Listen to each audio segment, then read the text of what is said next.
argue, and I think some people would agree with me, the parrot. The parrot is probably the best character next to Fanning. It helps that it's cute. And it's actually proactive in the movie. It does stuff. And, man, I kind of wish that if you gave that thing the voice of the late, great Gilbert Gottfried, this movie would instantly become way more enjoyable. That would be the charm. If the parrot was constantly talking shit, just like Gilbert Gottfried, that would be hilarious. We gotta get out of here. We gotta get out. I gotta start packing, Your Highness. Only essential. We gotta travel light. Bring the guns, the weapons, the knives. And how about this picture? I don't know. I think I'm making a weird face in it. Let's go ahead and get to my review for The Watchers. I watched The Watchers, chat. So, I've made it pretty obvious over the years in my reviews and discussions, streams, watch parties that I'm a big fan of horror movies, creature features, and bottle films. It's just something about a single person or a small group of people, going up against some kind of predator or monster is just really thrilling and fun to me. That's why movies like, Ridley Scott's Alien and John Carpenter's The Thing, are just some of my favorite films. But, I have continued to have this interest in these types of movies for so many years because of these great films that showcase the best of the subgenre. I just really vibe with them, even if they may not succeed all the way through, or they manage to be so bad that they kind of become hilarious, and I find myself being charmed by them at the end, despite their flaws.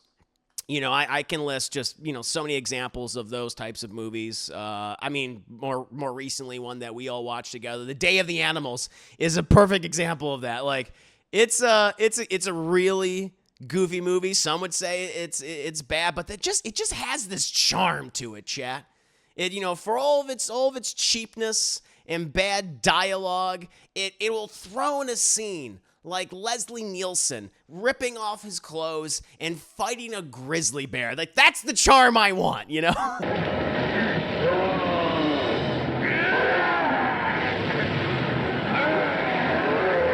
But sadly, there are times when a creature feature might have like an initial strong start, but it eventually just starts to lose its way by the start of the first third, or by the end of the first third. It gets lost in its own exposition or becomes so self-serious that it's just never able to capture a sense of goofy charm that might make it work by the end, despite its flaws. And that brings us to The Watchers, a film adaptation of a horror novel of the same name, one I had not heard of previously before watching this movie, that's directed by the daughter of M. Night Shyamalan, Shauna Shyamalan, I believe that's her name, who I believe is also making her theatrical directorial debut with this film. Now, despite, some really good movies made by M. Night, for years, like The Sixth Sense, Unbreakable, more recently, last 10 years, The Visit, his name does carry a lot of baggage. I think we all know that. He's made a lot of bad movies. Some that I would argue are some of the worst films in the last 2 decades, like The Last Airbender. But despite that, I don't think it's fair for me to go in, prejudge the movie because it's made by one of the children of M. Night. For all I know, she could just have like a different style or filmmaking sensibilities that are the opposite of her father. I didn't want to just assume. But after seeing the movie, I noticed and I picked up on a few suspicious similarities. But before, I go ahead and start talking about my experience watching The Watchers, let me provide you with a synopsis for the film. A young American immigrant gets stranded in a vast and mysterious forest in Western Ireland. Although she finds shelter with several other strangers in a bunker, she comes to learn that they're all being stalked and watched by mysterious creatures every single night. So, to be very positive at the top, I think this movie has a very strong start. We're introduced to this American immigrant played by Dakota Fanning, who is a little odd, a little strange, and is struggling with a lot of emotional issues due to some past trauma that we learn about. Nothing wrong with a heaping helping of emotional drama before the monsters show up and start attacking everyone. She works at this pet store and is asked to deliver this parrot to like a zoo. Her car breaks down in a creepy Irish forest, and she eventually, after running through this forest, she has to live with these other people in a bunker who, again, are all living in fear of these monstrous entities that we don't see at first. We only actually hear them outside, adding to their mystique.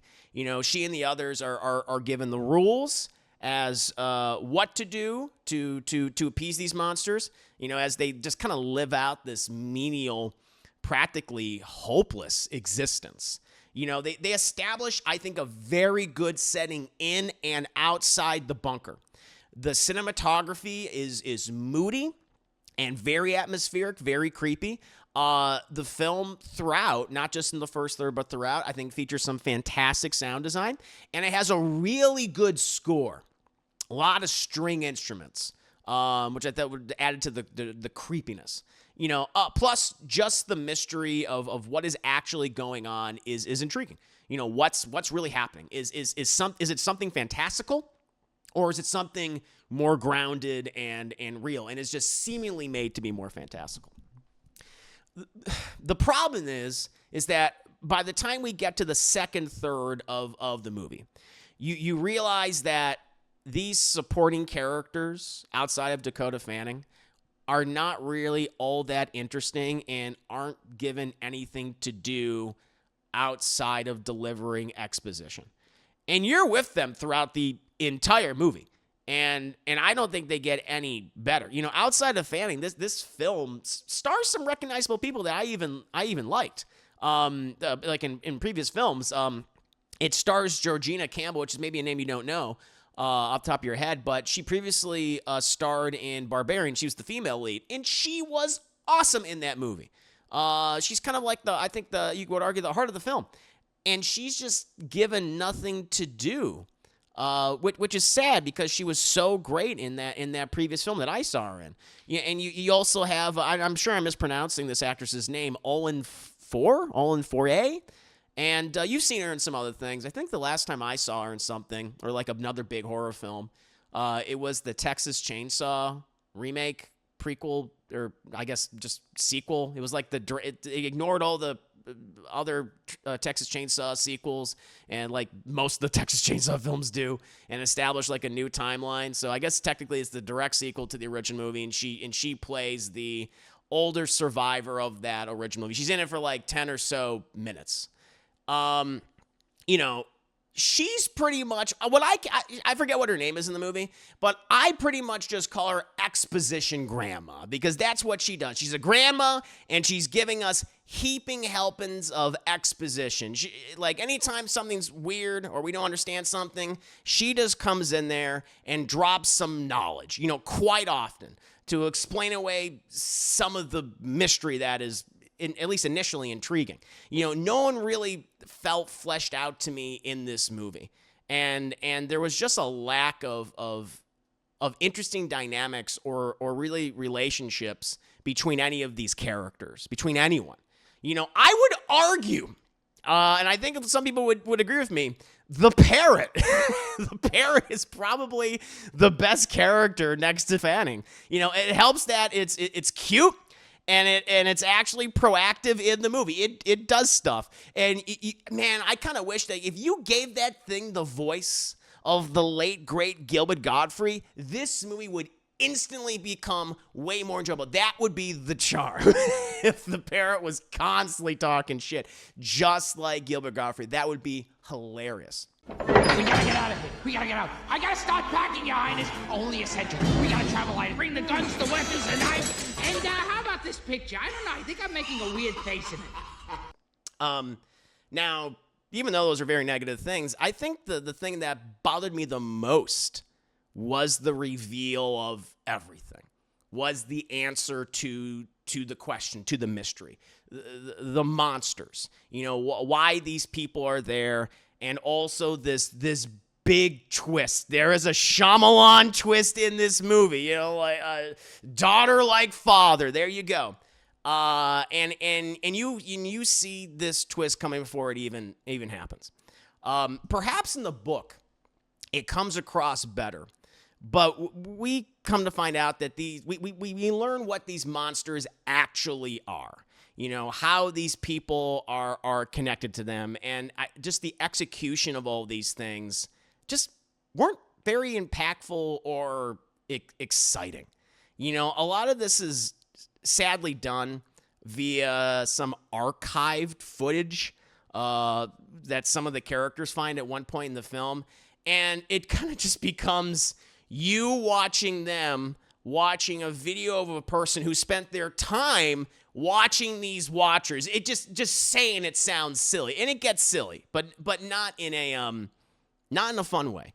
This is also very frustrating. There's also these rules established in the movie about what you can and cannot do involving the monsters. The problem is that these rules are broken repeatedly, and the repercussions for most of the film are few and far between, which inevitably just decreases the stakes and the tension. It's like, well, if you end up just doing these things you're not supposed to do and seemingly nothing's going to happen, then it's like, where's the threat? The threat's gone, And then we get to the film's ending. Like, the movie, I have to say, it's pretty well paced. It's very fast. I think it's like an hour, 35 minutes. I think with credits, like an hour 40, but it's basically just a little over 90 minutes. So I did appreciate that it doesn't waste your time too much. It could have wasted more of it, I would say. But the film's ending, I think it's gonna leave a sour taste in your mouth. It's fairly corny and really saccharine, which I didn't expect. I think it takes away from the nefarious mystery surrounding the creatures. And it makes them, honestly even more uninteresting. The more I think about it and talk about it, knowing nothing about them beforehand, only hearing them, or seeing shadow, or it's so blurry and you only see movement. That's when it was the most effective. But when you pretty much find out like what they are, which I will say, it was something that we don't often see in a lot of horror films. I guess, the type of creature they are. It's like usually it's, you have your go-to, types of monsters. So this was different for me, unless there's like a subgenre of these types of monsters being featured in horror films. And for all I know, there might be.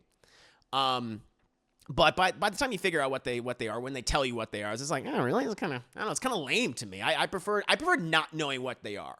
The mystique surrounding them was more interesting than what they are in reality. And again, it's frustrating because I feel like the first third of this movie does work. And I was like, because listen, I saw a lot of negative reactions online beforehand because the movie's been out for a few days. People frustrated with the film. But when I started watching, I was like, hey, man, I'm really actually digging this. Maybe I'm going to be the odd man out. Again, like I said, it has Dakota Fanning, I think, for the most part in the first third is pretty good. That parrot's charming as fuck. I like how it's shot. Again, the score is really good. Love those string instruments. Very nice. And, and just the whole mystery about what these things are and how they're related to this bunker and these people. Like, that's cool.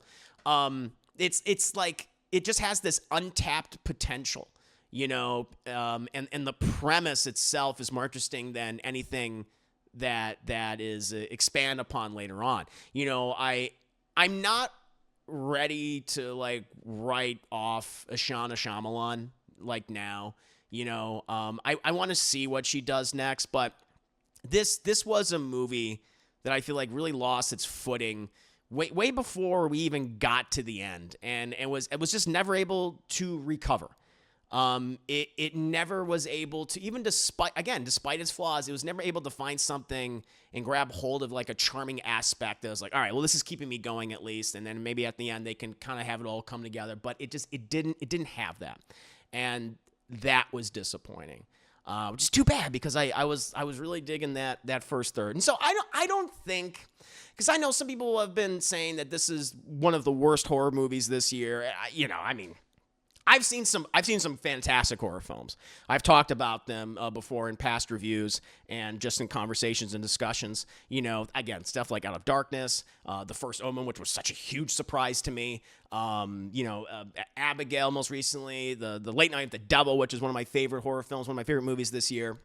It doesn't reach the heights of those at all. But I don't think it reaches the lows of things like Imaginary or Night Swim or what was another one I saw recently? The Strangers. I forgot I even saw that movie, The Strangers. Like I don't think it's as bad as those films. It's just kind of in the middle for me. You know, it thankfully has a good first third, but it wastes anything interesting by its execution of all these elements they introduced in the last 2/3, and that's frustrating. But what about you guys? Did you guys actually like the movie? Were you more mixed to negative on it? I guess that's what I would say. I'm more mixed to negative on it. Or did you just downright hate it like apparently like a lot of people do? I'm actually very curious to hear people's reviews of this. But let me know. 5 minutes later. Let me see. As Shane looked, it did. The marketing was pretty solid too. I was like, okay, all right, but yeah. Yeah, Trojan, yeah. God, Late Night of the Devil was such a great surprise. I loved it. Edgy Berserker, Kevin. Good to have you, Reggie. Good to see you. I hope you're doing very well. Chat, please be sure to check out Edgy Berserker streams. I know she would appreciate it as well. Let's see here. I think she should have made this on her own. Her dad is a producer of this film, so that may explain things. I mean, well, she also she does a TV show with her father. I forget what it's called. But I haven't seen it. I don't know, but people like that series. I don't know. I would almost like her to find I'm listening. If she works with her dad like on these TV series, I mean, she grew up with him, of course. You know, she would have have a lot of his sensibilities and style, and it's there. It really is there. Like you just see in the filmmaking how the story is told. I would like her to try something else completely on her own. That would be really interesting. But I still feel like she would bring that sense of style and sensibilities, to whatever her next project is. But I'm not ready to write her off because again, that first third, I was like, okay, there's something here. So I want to give her another shot. Because I know a lot of people are saying nepotism, which I'm sure nepotism played a role in this and that's what allowed her to be able to make this movie. It certainly helped. It certainly played a role. But I hope she gets better. We'll see. I've not seen that show, which a lot of people do like. With a lot of points, I think Fanny's really good, and Shauna gets enough right that I'd watch her next movie and hope she gets better. It took her dad a couple Shaggy movies to get 6. That's true. There's he did 2 other ones, which I've never seen before.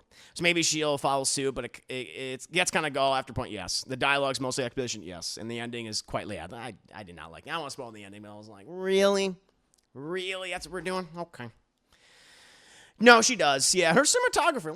I have the Wikipedia page up. Her cinematographer, Ellie Aronson. Good cinematographer. I liked her. Let's see. Let me just turn some stuff back on. We'll be good to go. Let's see what else you guys are saying. I was kind of starting to nod off when they started running around the forest in the start third. Yeah. Once we get there, by that point, it's just not very interesting, and the monsters aren't and they're not scary anymore. I think that's the biggest flaw.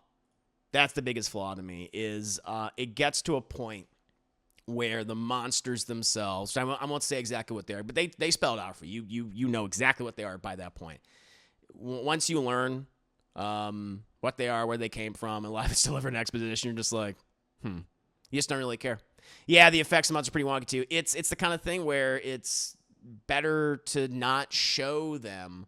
Like they were more creepy and effective and scary when you only heard them, or they were being filmed in such a way where it was hard to make it out and using shadows and like blurred effects. Like you have a person that would be standing and then you see something moving behind them, but it's so blurry that's it's something, some sort of entity, and like that was actually working. But yeah, when you start to see these things, it's like okay, you don't really care. So we'll see. I'll give her another shot. She deserves that since the first third was pretty solid. But yeah, not a very good movie. Ewok. Now if it was Ewoks, that'd be hilarious. Cannibalistic little teddy bears. Yes, that's exactly what I want. They are Twitch watchers. Oh man, I wish the Twitch was like that. Now the twist, sadly, I won't spoil it, but the twist is kind of lame. You figure it out. after a while, and it's just like, okay, yeah. It's like, maybe don't do twists, because everyone's going to be comparing this twist to her father's twist, and I wish they didn't really do that.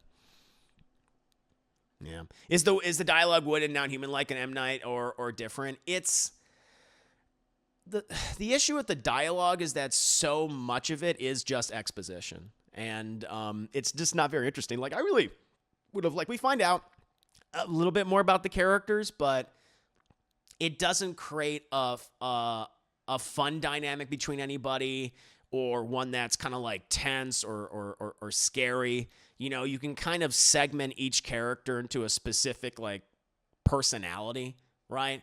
Like, they do enough with, like, Dakota Fanning. Like, Dakota Fanning's a little odd. She's a little weird. They establish she does something odd in the beginning of the film. I was like, what's this about? And it's connected with some trauma, so she's inherently more interesting. And her dialogue's fine, but everyone else, they're just kind of there. You know, it's not to the extent of something like the dialogue in The Happening. You know, it's not like super unintentionally funny, which maybe honestly maybe that could have worked for it. That might have worked for it if they had that kind of dialogue where it was so self-serious that it became unintentionally funny. Then maybe that would have been the charm. You know, because The Happening, which again is a bad movie, but it's a bad movie I actually really like because it's so dumb. This one doesn't even achieve that, which is frustrating. To her credit, she's not down here throwing fit over the whole nepotism thing. She said that if anything, people having those kind of expectations make her want to try harder to prove her worth. Yeah, I hope she does better. I hope her next project is a lot better. I'll give her another shot. Yeah, like dialogue. Yeah, some of the dialogue and signs. Yeah, or just weirdly structured sentences. Yeah. So I'm hoping she avoids more of that in the future. There's no hot dog man around Lee come and ask people if they also like. There's nothing. Yeah, there's nothing like that. There is not. Thank God. At the same time, just like I'm glad, but at the same time, I'm a little disappointed. But yeah, champ. And I saw it. I mean, I saw it on a Tuesday afternoon, and not many people in the theater. I don't know what the budget is on this thing. I'm not sure. But I think it came out during the same time as Bad Boys made a lot of money. Bad Boys Ride or Die, I think it's made like $100 million worldwide. It hit its production budget already, so that's pretty successful. And I can understand why you would release something like this because it's like counter-programming. No Ms. Sedan. God, I wish. No one has a goofy name. No one has like a goofy name in this. Everyone's like, Dakota Fanning character's name is Mina. You got Madeline, you got Daniel, you got, someone named John. And then, well, I'm not going to say this other character's name. You don't even learn this other character's name. But, yeah, it's a very small cast. And that's the thing, like, if you have, like, such a small, and that's the thing that bothers me. Because the cast is so small, I was thinking, okay, well, you're only working with so many characters, so because of that fact, you can really make them stand out amongst each other. You can really provide them with personalities that can bounce off of one another or rub against each other in the wrong way. It's like that is interesting. Like some of the best bottle films or creature features where people are like stuck together, like they're able to shine because they're so different from each other. I mean, look at perhaps one of the greatest creature features of all time, Jaws. Like the last third of that movie is these three guys who are very different from each other. You have, Sheriff Brody's character, or you have the character of Sheriff Brody. You have, a Richard Dreyfuss who's the scientist. You have Quint who's a maniac, and they have to work with each other despite being so different. And that's what made their relationship so interesting, even when the shark wasn't involved, and so often these characters are talking to each other, but there's nothing that's making them kind of pop. And that's the big disappointing aspect of it. It's only interesting at first is when they have to, follow the rules to appease the creatures, and you hear them moving outside, and they talk about the creatures. They don't know what they are, right? Until you find out what they actually are, then it disappoints. So yeah, too many normal names. Damn, yeah, I know. Yeah, no one stands out. We could have used it. You know what? If one of these characters was named Mid-Size Sedans, like let's fucking go. Let's do it. Oh Lord. But yeah.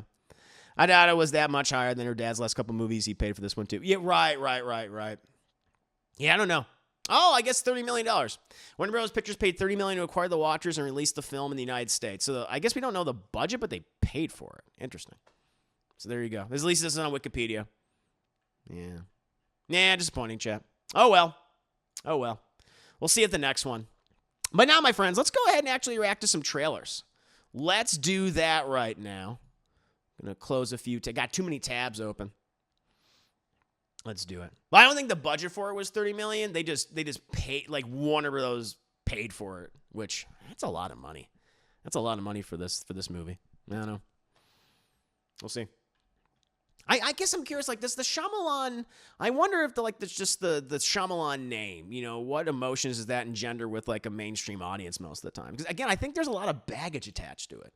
You know, it's like, yeah, this is the same, the House of Shyamalan. Let's call it the House of Shyamalan right now. It's the House of Shyamalan. Yes, it has given us seminal movies.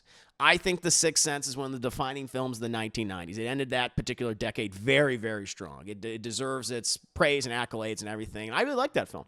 And Unbreakable, I think, it was a movie ahead of its time. It was really good. And, you know, a lot of people, I'm not a big fan of Signs, but a lot of people really enjoyed Signs. It was a big blockbuster the year it came out. But, you know, then it was diminishing returns, especially when it came to quality. And there was that period of time where people would see Shyamalan. You remember, like, in the theaters chat, like, those trailers as far as people, it's like, from M. Night Shyamalan. Everyone go, oh, grown. And I wonder if that still persists to this day. And I think it does. I think it does. Maybe not to the extent, like after The Happening and The Last Airbender and stuff. I think maybe it's improved a little bit, but I think it's still kind of a stigma. Which, you know, Devil, yeah, when they were doing the elevator Devil movie. That's when you saw those like little viral clips of people groaning in the theater. Game of Shyamalans. Or anyone boo his name? No, not boo. No, not to that extent. Not to that extent. Nothing like that. It's more of a just Shyamalan, you know, it's more of like a quiet dismissal. But I'm not sure. Like like a lot of his more recent movies have performed financially okay, as far as I know. Like I think they've all, even if I don't think some of them are very good. Let me actually look at his box office, because he did Knock at the Cabin. That was the last one. That movie was okay. Not one of my favorites. I think it's probably his best one since The Visit. Like budget $20 million, box office 54.8. So there's an audience still seeing these, and it did make a nice little profit. So he did Knock at the Cabin, and then which I did not like. Again, based on a really bad graphic novel. Let's see here. Old. That did very well. Budget. He makes these like these, you know, $15 to $20 million movies. Nice budget, and then it makes nice box up 90.2. That did very well. And then, of course, before that, not a great movie. Glass, which I'm curious about Glass. $20 million, and this was a huge hit, despite not being a very good movie. And I was so fucking excited for this film. Box office. This is a huge financial success. $247 million on a $20 million budget. Got to give him that. He made a lot of money. Not a good movie. And then Split, which I'm kind of split on Split. But I know a lot of people like this film. Then you have Split, which again, huge hit. Budget, $9 million. Less than 10. Box office, 278.5. There you go. And then, of course, the one that I think for a lot of people was a nice palate cleanser after the decade of not very good movies, bad movies in my opinion. The Visit, I think, helped him a lot. Yeah, budget, $5 million. Box office, 98.5. And I still think that's like his best movie that he's made over the last 10 years. The Visit. But I haven't seen it since the theater. And yeah, Trap. Trap's next film is coming out. Comes out on August 9th. There's Josh Harden. He's a serial killer. Yeah. Maybe there's a twist. I think that's the potential to be his most twisty movie ever. I really, really do. I think it's going to be a twist within a twist within a twist. We'll see.